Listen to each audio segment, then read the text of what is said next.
ഈശോയിൽ ഏറെ സ്നേഹമുള്ളവരെ, നോമ്പിന്റെ ഈ ദിവസം നമ്മൾ ചിന്തിക്കുന്നത് ഈശോയുടെ ശിഷ്യനായി 3 വർഷക്കാലം കൂടെ നടന്ന് പണസഞ്ചി സൂക്ഷിപ്പുകാരനായി സേവനമനുഷ്ഠിച്ച് ഒടുവിൽ 30 വെള്ളിക്കാശിന് വേണ്ടി സ്വന്തം ഗുരുവിന് കൊലമരം ഒരുക്കിക്കൊടുത്ത യൂദാസ് കറിയത്തെക്കുറിച്ചാണ്.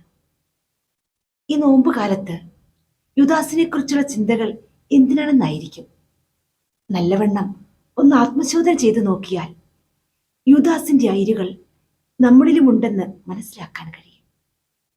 യൂദാസിനെ കുറിച്ചുള്ള എല്ലാ പഠനങ്ങളിലും അയാൾ ഏറ്റവും അധികം സ്നേഹിച്ചിരുന്നത് പണത്തെയാണ് എന്നാണ് കണ്ടെത്തിയിരിക്കുന്നത്. എങ്ങനെയെല്ലാം പണമുണ്ടാക്കാൻ കഴിയും, അതിനെന്തെല്ലാം മാർഗങ്ങൾ സ്വീകരിക്കണം എന്ന ചിന്തയാണ് അവനെ ഭരിച്ചിരുന്നത്. അതുകൊണ്ടാണ് ഈശോയുടെ കൂടെ അത്ര കാലം നടന്നിട്ടും നന്മയുടെ ഒരു കണിക പോലും സ്വീകരിക്കാൻ അവന് കഴിയാതെ പോയത്. ഈ സുഗന്ധദ്രവ്യം 300 കാശിന് വിറ്റിട്ട് ദരിദ്രർക്ക് കൊടുക്കാമായിരുന്നില്ലേ എന്ന ചോദ്യത്തിൽ നിന്നും യൂദാസിന് ദരിദ്രരോട് അനുകമ്പയുണ്ടെന്ന് തെറ്റിദ്ധരിക്കപ്പെടാം. യൂദാസും അത്രയൊക്കെ ആഗ്രഹിച്ചുള്ളൂ. പണത്തോടുള്ള യൂദാസിന്റെ ആഗ്രഹം മനസ്സിലാക്കിയതുകൊണ്ടാണ് യഹൂദ പ്രമാണികൾ യൂദാസിനെ സമീപിച്ചതും പണം വാഗ്ദാനം ചെയ്തതും. ഈ നിമിഷം ദൈവപുത്രനായ ഈശോ യൂദാസിന്റെ കണ്ണിൽ പണമുണ്ടാക്കാനുള്ള ഒരു ചരക്ക് മാത്രമായി മാറി. യൂദാസ് ഈശോയെ ചുംബിക്കുമ്പോഴോ പട്ടാളക്കാർ യേശുവിനെ ബന്ധിക്കുമ്പോഴോ പോലും അവൻ ചെയ്ത പ്രവൃത്തിയുടെ ഭവിഷ്യത്ത് അവന് തിരിച്ചറിയാൻ കഴിയുന്നില്ല. ഒടുവിൽ എല്ലാം കൈവിട്ടുപോയെന്ന് തിരിച്ചറിയുന്ന ഒരു നിമിഷമുണ്ട്. ആ നിമിഷമാണ് അവനെ ഭ്രാന്തനാക്കി മാറ്റുന്നത്. പണത്തിനപ്പുറം മറ്റെന്തൊക്കെയോ ഉണ്ടെന്ന് തിരിച്ചറിയുന്ന നിമിഷം പണസഞ്ചി വലിച്ചെറിഞ്ഞിട്ട് അവൻ തൂങ്ങിച്ചാവാൻ പോവുകയാണ്. യൂദാസ് പണത്തിനു വേണ്ടി യേശുവിനെ സ്നേഹിക്കുകയായിരുന്നു.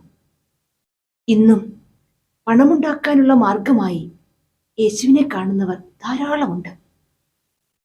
ദരിദ്രരോട് ഒപ്പം നിൽക്കുന്ന ഈശോയെ പണം കായ്ക്കുന്ന മരമായി കാണുന്നവർ ഒന്ന് ഓർമ്മയിൽ വെക്കുക.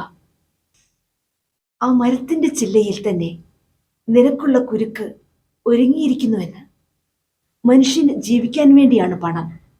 ഈ യാഥാർത്ഥ്യം അവഗണിച്ചുകൊണ്ട് ജീവിതം തന്നെ പണമുണ്ടാക്കുക എന്ന ലക്ഷ്യത്തിന് വേണ്ടി ആകുമ്പോൾ ചുംബനം കൊണ്ട് നീ മനുഷ്യപുത്രനെ ഒറ്റിക്കൊടുക്കുന്നുവോ എന്ന യേശുവിന്റെ വാക്കുകൾ നമ്മുടെ കാതുകളിലും മുഴങ്ങിത്തുടങ്ങും.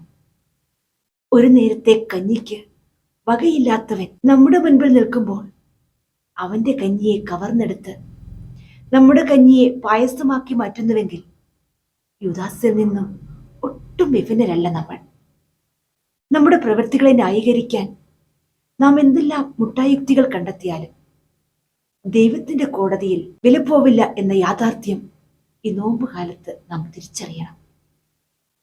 നമ്മുടെ കയ്യിലുള്ള 5 അപ്പത്തെ യേശുവിന്റെ കൈകളിൽ കൊടുത്ത് വിശന്നിരിക്കുന്ന 5000 പേരെ സംതൃപ്തരാക്കാൻ കഴിയുന്ന നല്ല മനസ്സിന്റെ ഉടമകളായി ഈ നോമ്പുകാലം നമ്മെ മാറ്റിയെടുക്കട്ടെ. അതിനായി നമുക്ക് പ്രാർത്ഥിക്കാം. ആമേൻ.